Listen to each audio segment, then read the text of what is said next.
One thing every advanced dancer should know is how to properly move while continuously doing a shimmy.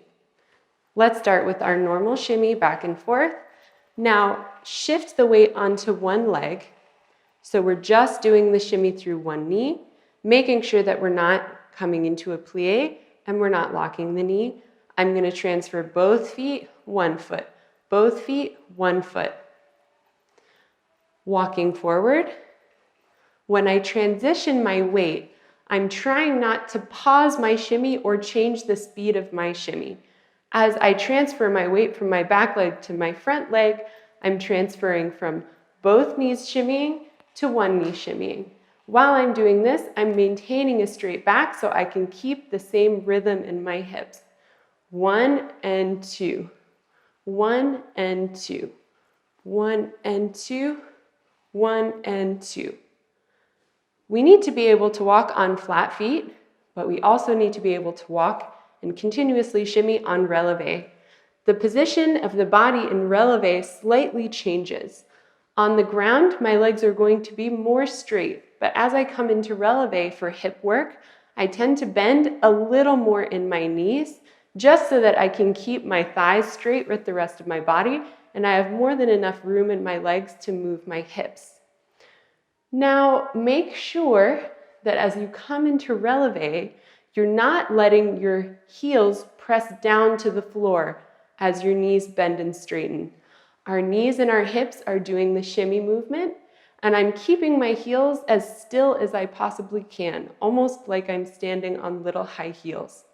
A nice exercise to do to train the disconnect between the feet and the knees is to practice just releve up and releve down, continuously keeping the same shimmy going the whole time.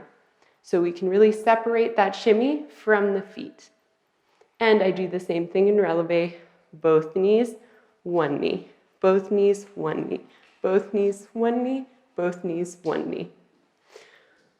One hip movement that's very popular to add as we walk is the camel.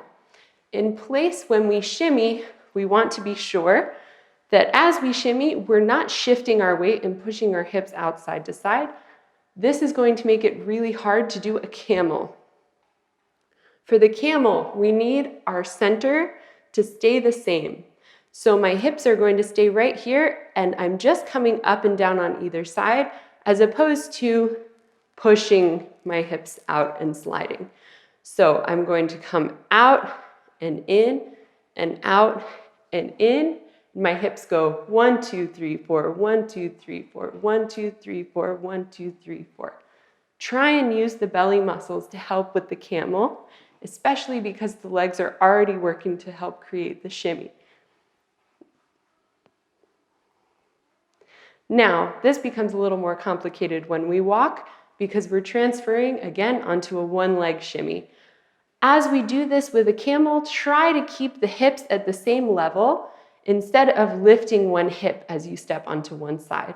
Hips stay level and we go 1, 2, 3, 4, 1, 2, 3, 4, 1, 2, 3, 4, 1, 2, 3, 4. Both feet, 1 foot. Both feet, 1 foot. Both feet, 1 foot. Both feet, 1 foot.